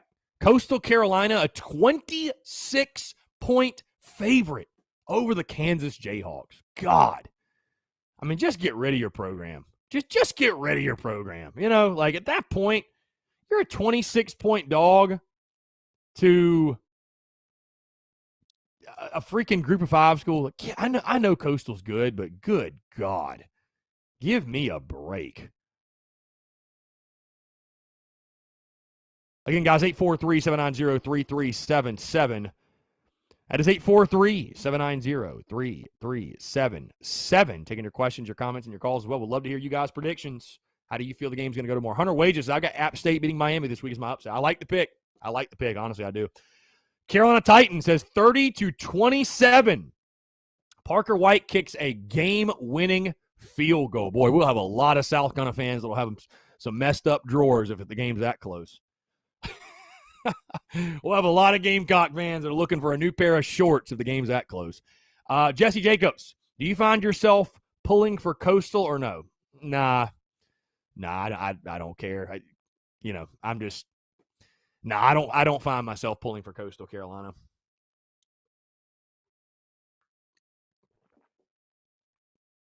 Brandon Wagner says, went to a UConn football game last weekend where they lost to Holy Cross. It could be worse than Kansas. Good point. Perspective's a great thing to have, my friend. Perspective's a great thing. Says, we got a text. How do you think Beamer will handle the quarterback situation? Do you think both Zeb and Luke will play? Again, where there's smoke, there's fire. And from what I'm hearing and what it sounds like from Shane Beamer last night in his call-in show, I don't think Luke Doty will be ready. So I think it's going to be Zeb Nolan. I think it's going to be the Zeb Nolan show tomorrow. So Hampton Brown feels like this week could be like the La Tech game a couple of years ago. I mean, I don't see it being like that. I mean, that was brutal. That was brutal. Blake Miles says, I think they should consider getting Coastal in the ACC if they perform well again this year. Could be a good idea. Tyrell Campbell Sr., hey, how can I get into the Discord chat? I missed those instructions. Yeah, Tyrell, patreon.com/BigCockClub. Patreon.com/BigCockClub. That's where you join the Big Cock Club. You get access to the Discord. Keith in the TDC Questions channel in the Big Cock Club Discord says, is it too early to grade coaches, or better to grade after this week to see if there's any improvement? I mean, I'd say this, Keith. I don't know if it's too early to grade, but yeah, I mean, give kudos for week one. Shane Beamer had our guys ready to go. I thought we looked very prepared. We looked well coached. And so, yeah, I mean, give kudos to him for that. Give kudos to him for that, for sure. I don't care who you were playing. It was a season opener. Emotions were flying high, and we looked locked in. So give Shane Beamer kudos for that. We'll find out a lot this weekend, though. It's going to be a week-to-week thing. Guys, we know college football is a week-to-week thing. Because I'll tell you this, again, not to be Debbie Downer, but all the people that are saying we're going to win by 21, we're going to do this, if we somehow lose tomorrow, the energy is going to be completely flipped from all those same people. That's it. Bottom line. It is. So everybody that's saying how great we are right now, if something happens this weekend and we do end up losing, keep the same energy. That's all I'm saying. Keep the same energy. Cody Gaskin says, fun little question for you, Chris. Would you take an ECU loss to see Clemson lose to South Carolina State? No, I wouldn't. No, I want to see my team win. I don't give a damn what Clemson's doing. I want to see my team win. So, Jamie Sanders, enjoy watching your show, Chris. Can always count on you being honest. Go Cox. Appreciate you, Jamie. Thank you. Thank you. Bradley Turner, you said last week Zeb was one game and done. Yeah, Bradley, as long as Luke Doty's healthy. I mean, if he's not healthy, what can you do? So, Sit Dog 9. And here's the thing, too. Back to that. Shane Beamer made it sound like last week Luke Doty was going to be 100% and no questions asked. So are we being, is his injury worse than we thought? Did he re-injure it? I mean, and heck, I don't know, Bradley. Luke might start. I'm just telling you what I'm hearing. Again, I'm taking it all with a grain of salt because everybody's an insider right now. Everybody wants to get the scoop. Nobody knows, though. So, again, there's a lot of smoke that Zeb Nolan will start, but who knows, truly. Who knows? Sit Dog 9 says, Chris, I'm going to take South on a -2. I agree it's going to be a fourth quarter game. Very uncomfortable, and fans will be irate over a 4 to 5 point victory. ECU choking it away in the fourth quarter. I could see us winning on a missed ECU field goal late, 27-24. But see, again, that's going to annoy me, Sit Dog. If fans are upset after a win, I don't care if we win by a point. Win's a win. And I forget who it was. They made the point earlier, guys. Do you realize if we win tomorrow, when we win, how about that? Speaking to existence. When we win tomorrow, it is literally going to match the win total from last year. Just keep things in perspective, man. That is all I'm saying.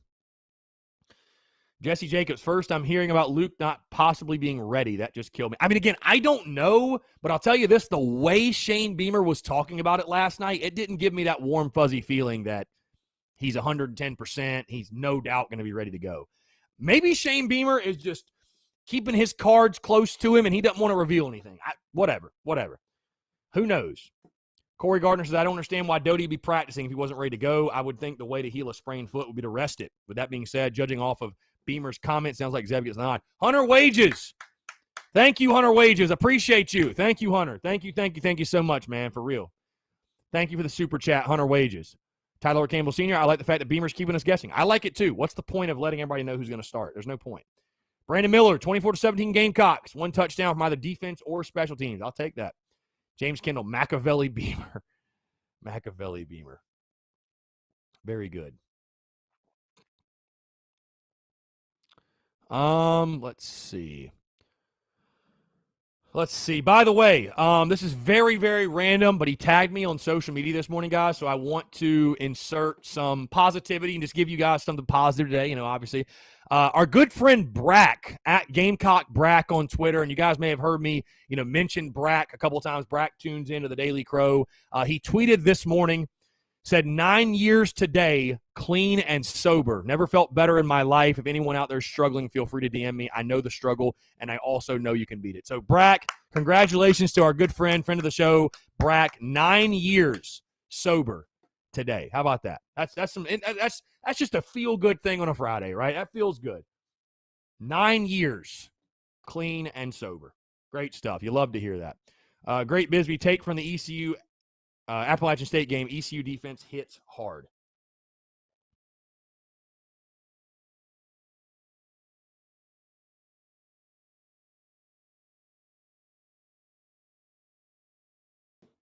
Let's see. Tommy Wallace, Beamer's coaching will be even more impressive if Doty starts and plays well. Keep them guessing, even the fans. Yeah, keep us guessing. Why not? Just go win. I don't give a damn. John Gibbs, what people forget is we are still crawling as a program. Winning by negative points if it was possible is all we need right now. If we were Alabama standards, then yes. If we won by 4 points, we should be pissed off. Baby step, folks. Josh Reichley, absolutely amazing. Absolutely outstanding. Today, exactly 16 months for this guy. Congratulations, Josh. Very, very good. Very good. Very good stuff. Very good stuff. Really, really good stuff. Again, we celebrate the successes of those who are daily crowers, fans of the show, friends of the show, for sure. So, celebrating successes, man. It feels good. Drew Taylor.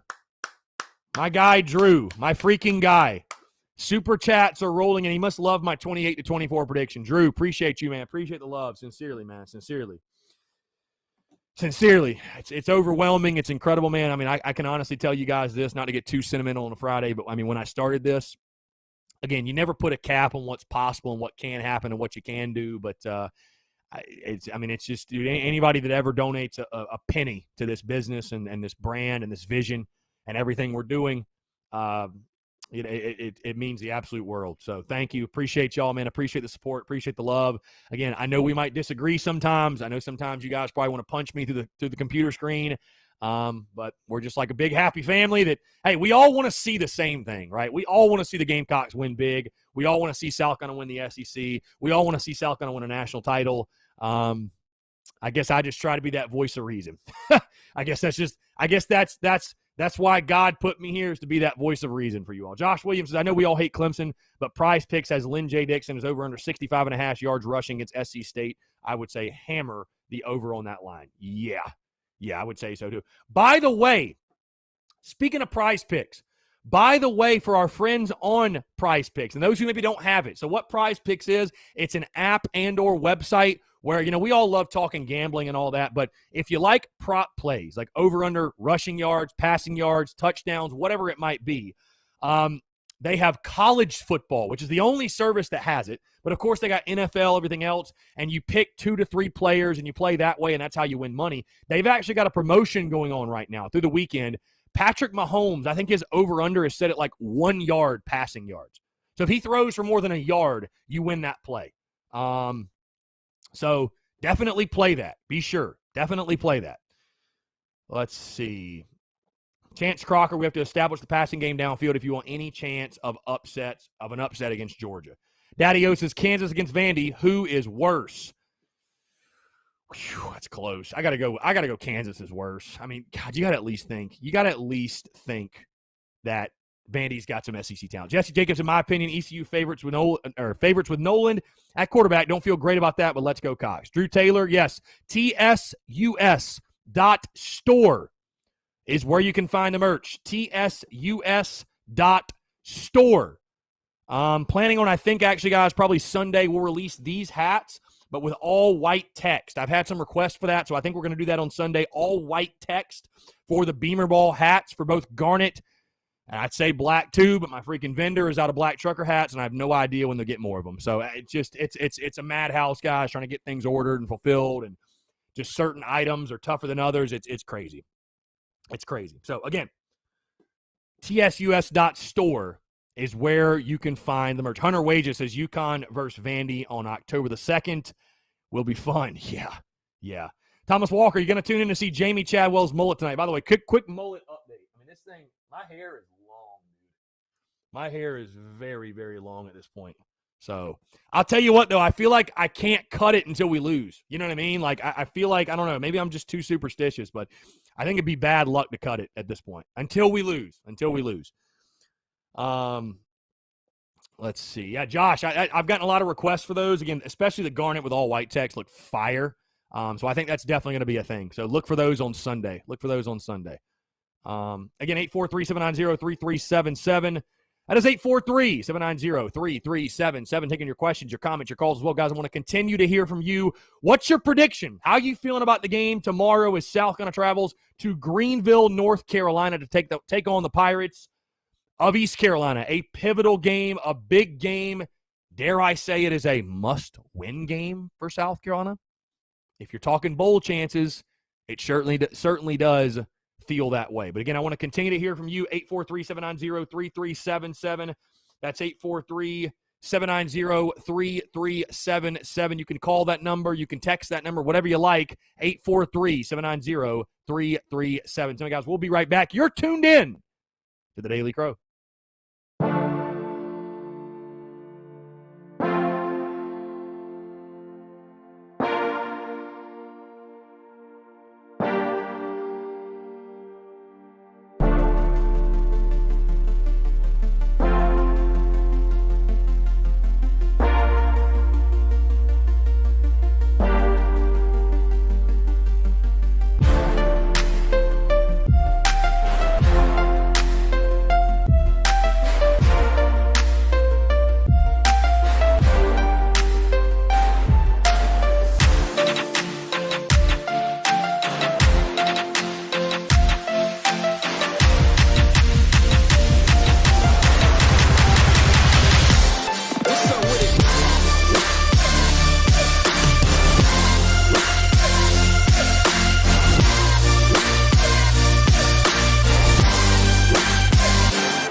All right, guys, we're back. Taking your questions, your comments, your calls. 843-790-3377. That's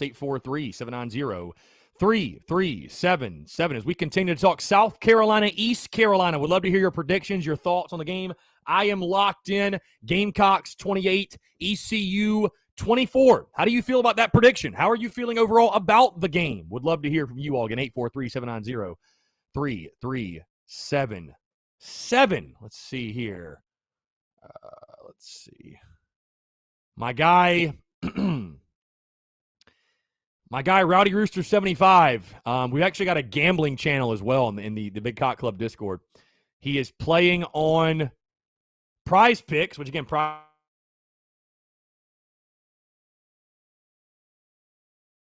you sign up, by the way. Zeb Nolan, he's taking the under half an interception. So basically, he's saying Zeb Nolan will throw 0 interceptions, and he's got Lynn J. Dixon from Clemson rushing for over 65.5 yards.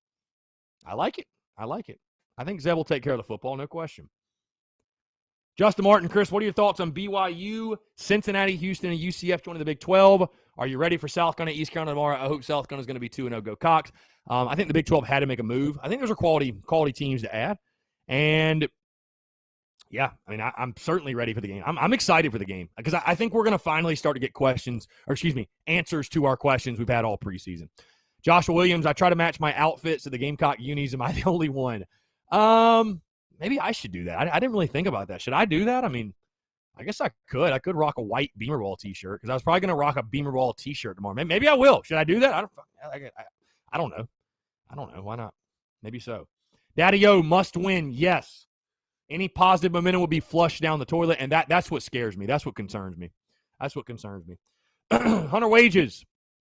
If we lose this game, we can't seriously mention the words bowl game and South Carolina in the same sentence for the rest of the season.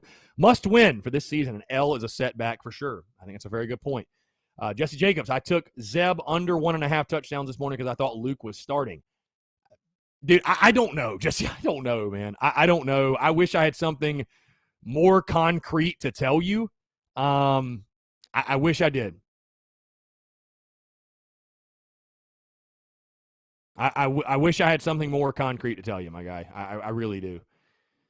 But again, where there's smoke, there's fire. There's a lot of smoke around that it will be Zeb Noland getting the start. So we will see.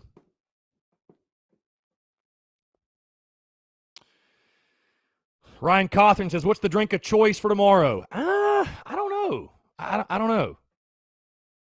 That's a great question. I don't know. At Carolina Ale House, I'm not sure. Probably beer. Probably beer will be fine. Yeah, beer will be fine. When we win, it'll be whiskey, though. Whiskey shots for all and stogies. Joseph says, I do that also with the uniforms. We'll be looking to wear white in Greenville tomorrow. Indeed. I like that. Maybe I'll wear white. I don't know. Maybe I'll wear white. Joshua Williams, so RJ will be back. Yes, as far as we know. There's nothing that tells us otherwise. But, again, we didn't find out he was out till game day last week, so I guess something could change. But as far as I know, all those guys are back. Blake Miles, hey, so if Zeb plays and lights it up, could that qualify him to start until further notice? Again, I'm glad Coach Beamer's the one making that decision because on one hand, if a guy gets hot, I mean, the last thing you want to do is take him out, right? That makes absolutely no sense. The other thing, though, is I still believe the best version of this offense and this football team is with Luke Doty under center. I just think his athleticism, the dynamic playmaking ability, I just believe that that's something you need. It's just, you know what the other thing is, too, though, guys? Like, it's hard for me to believe Luke's not going to be ready when he literally dressed out last week. He literally dressed. So, like, what has happened in the last week that has set him back to a point where he's not ready to go? You know what I mean? Like, that confuses me. Again, Luke Doty was dressed out last week. Drew Taylor, do you think it's possible Beamer's just saying Doty is still questionable just to play games with ECU, but he's actually ready to go? Yes, 110% yes. I mean, dude, let the mind games begin. So absolutely he could be doing that. That's why I'm saying, like, again, there's smoke out there that Zeb Nolan's going to start, but I don't believe any of it, man. Again, everybody wants to be an insider. Everybody wants to be first, and I got the scoop on it. And I've talked to Luke Doty. I've talked to this guy. I've talked to that guy. Dude, Shane Beamer could have told all of his players to say, hey, if anybody asks you about Luke Doty, tell him he's hurt. Dude, who knows? Beamer's the mastermind behind all of this. He's the mastermind. So I don't know. Again, nobody knows 110%. Only Shane Beamer, Marcus Satterfield, Luke Doty, and the quarterback, and that football team. Those are the only people that know. Those are the only people that know. Mark Regal says, y'all really thought Doty was going to play before Georgia? Come on, man. Well, I can tell you this, Mark. If you're saving him for Georgia, that is a stupid idea. I can tell you that right now. So, Rebecca Dean Strandage, the game is at East Carolina. Road game. James Kendall, Luke has a higher ceiling. I think Zeb's ceiling is already reached. Yeah, I agree 110%. No doubt. Yep, that is a fact. No doubt. No doubt.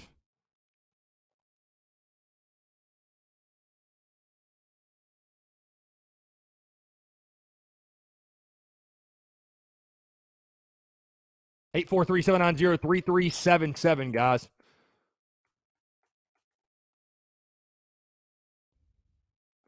843-790-3377. Taking your questions, your comments, and your calls as well.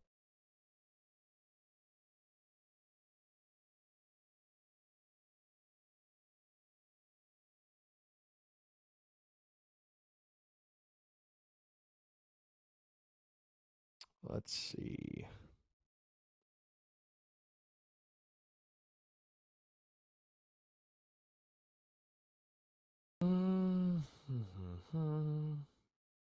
James, I already read that. Ryan Cawthorn, I'm not a fan of insiders, especially those that want to ruin a commitment from a recruit. Indeed. No bueno. Daddy O says Doty needs reps before just showing up in Sanford next week. I think so as well. I think that'd be beneficial. But again, the decision is as simple as this. Is Luke Doty 110%? If he is, if the answer is yes, start him. If the answer is no, don't play him. It's really that simple. All right, let's jump to the phone lines real quick.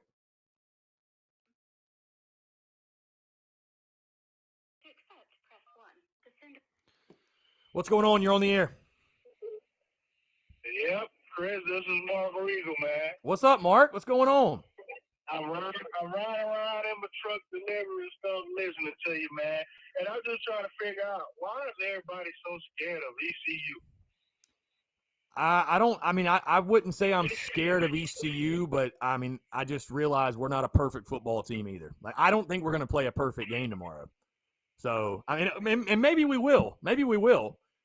But I don't think it's really being scared of East Carolina. I just, again, maybe I'm crazy. I spent this entire preseason hyping this game up, so maybe I'm off my rocker. But I think East Carolina's actually got some pretty good athletes. When you have a quarterback like Holt Nailers, I think you have a chance. Secondary is our weakness. A shutout of EIU doesn't change my opinion on that.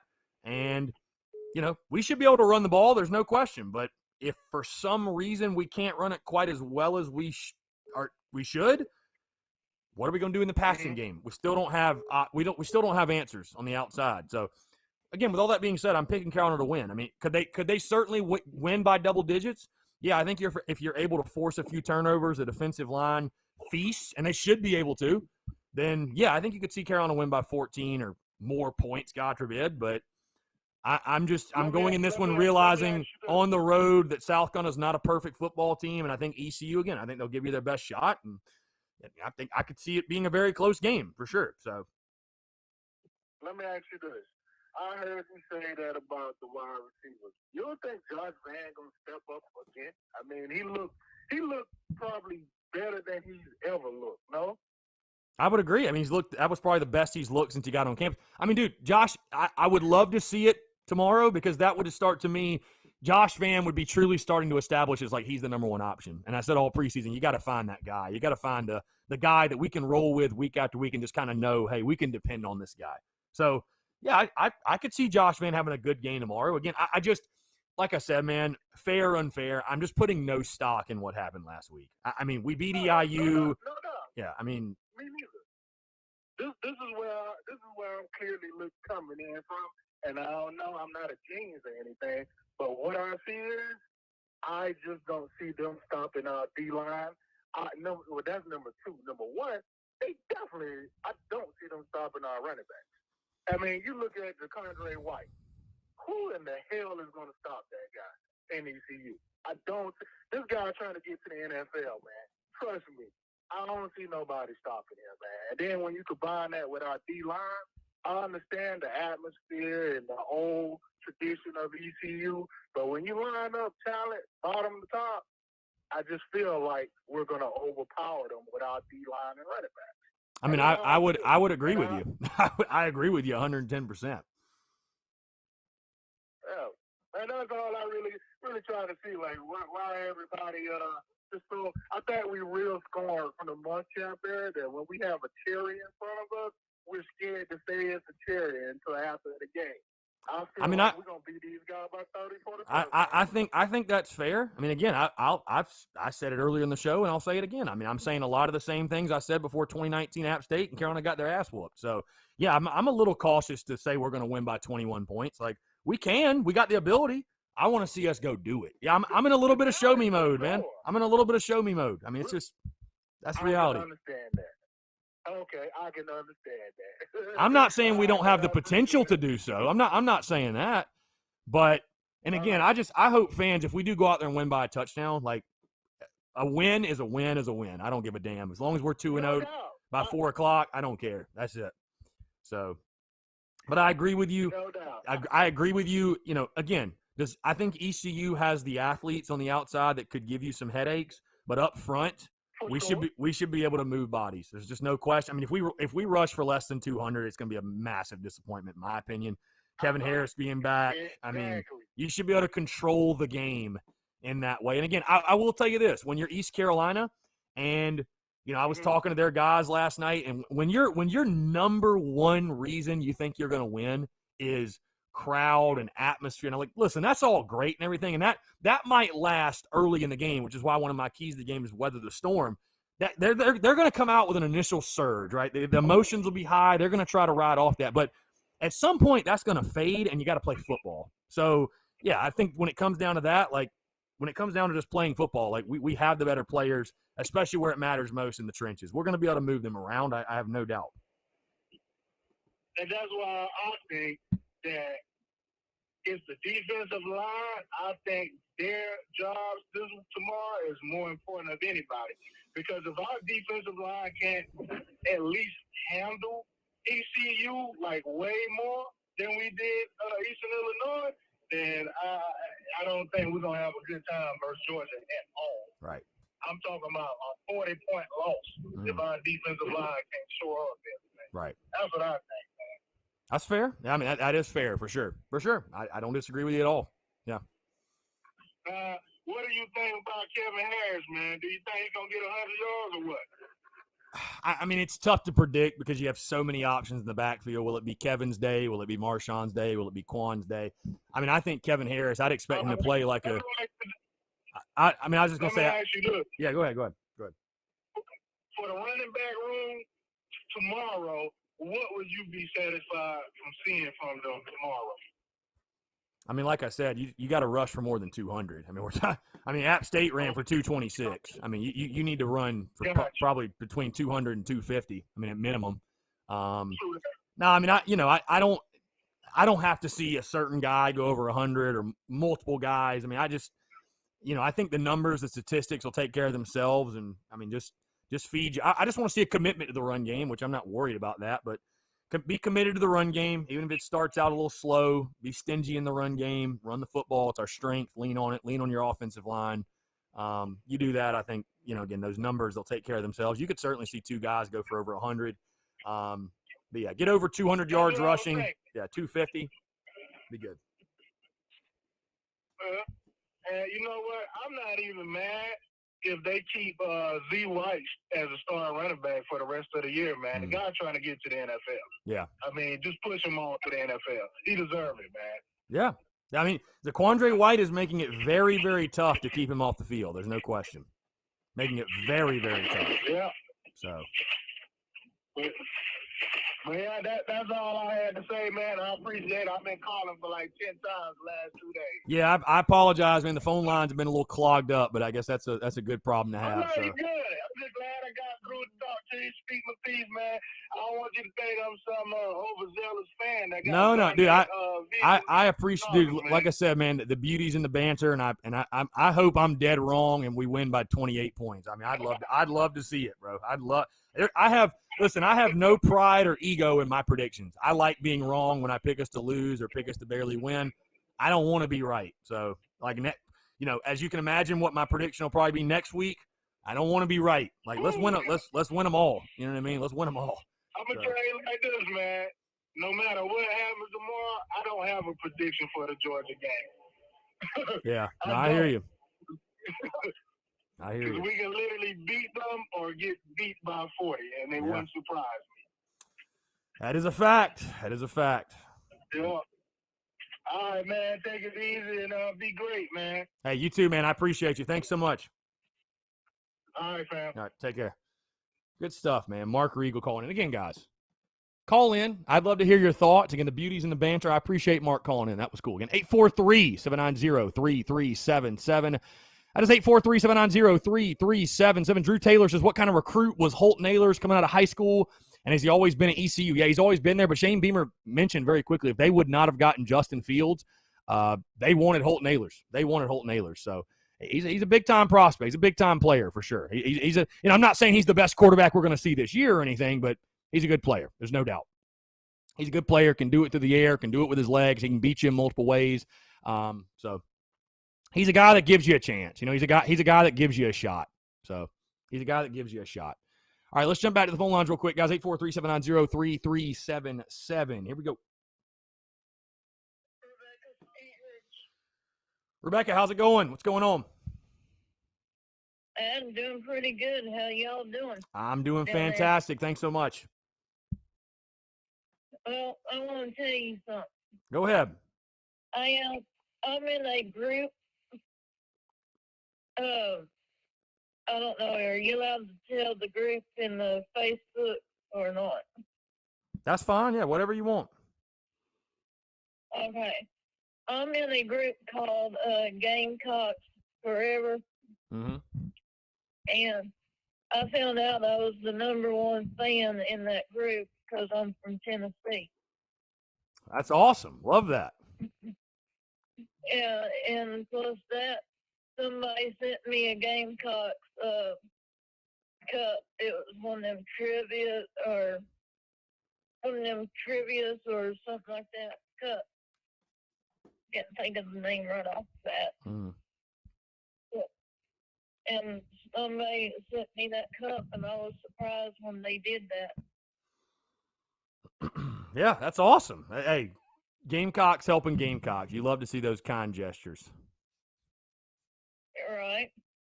I wouldn't think anybody would do anything like that, Yeah, no, you'd be surprised the kindness that's still out there. I know the world's kind of crazy, and people are negative and come at people on social media, but there's still good people out there. There's still good folks. So, yeah, that's awesome. I'm glad to hear it.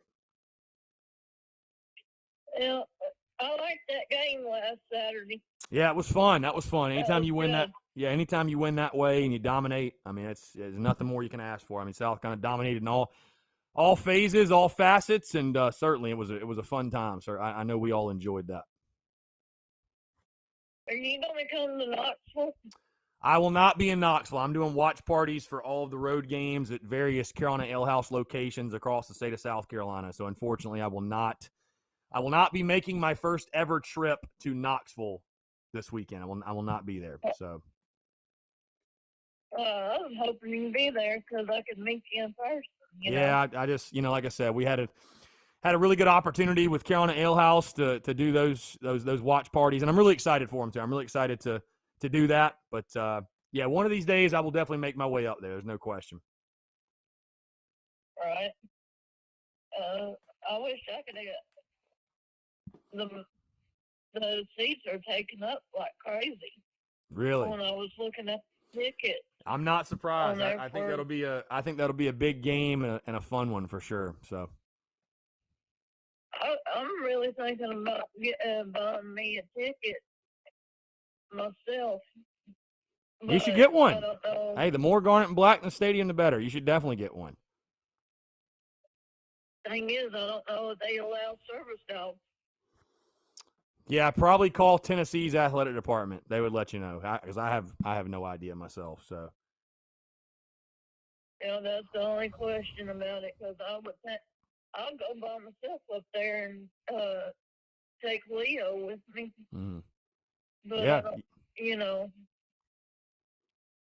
Yeah, you should definitely go. Like I said, the more garnet and black in the stadium, the better. And looking forward to that game against Tennessee. I think that's going to be one of those big swing games that certainly impacts South Carolina season, and especially when you're talking about bowl game and trying to get to 6 wins. That Tennessee game is one I picked in the preseason as a W, and I think it'll be a close game. I think anytime you go out to Knoxville, I know they're not a great team, but I just it's been a tough place for us to play, and really looking forward to it. But, Rebecca, I appreciate you calling in as always. I'm excited for the game tomorrow and definitely cheer on the Gamecocks, and I'll let you know when I head up to Knoxville. Yeah, because, do you think they'll allow service dogs up there?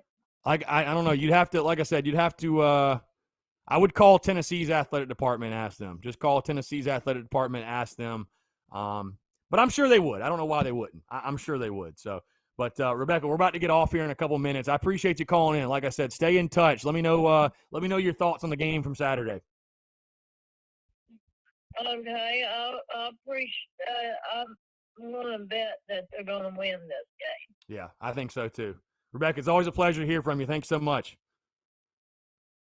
You're welcome. All right, 843-790-3377, guys. It's 843-790-3377. Ranger Ryan 94 says, any potential insight on fan base ratio at the stadium tomorrow? I mean, I would imagine Gamecock fans will travel. I mean, I have no idea how many we'll have, but I imagine they will travel.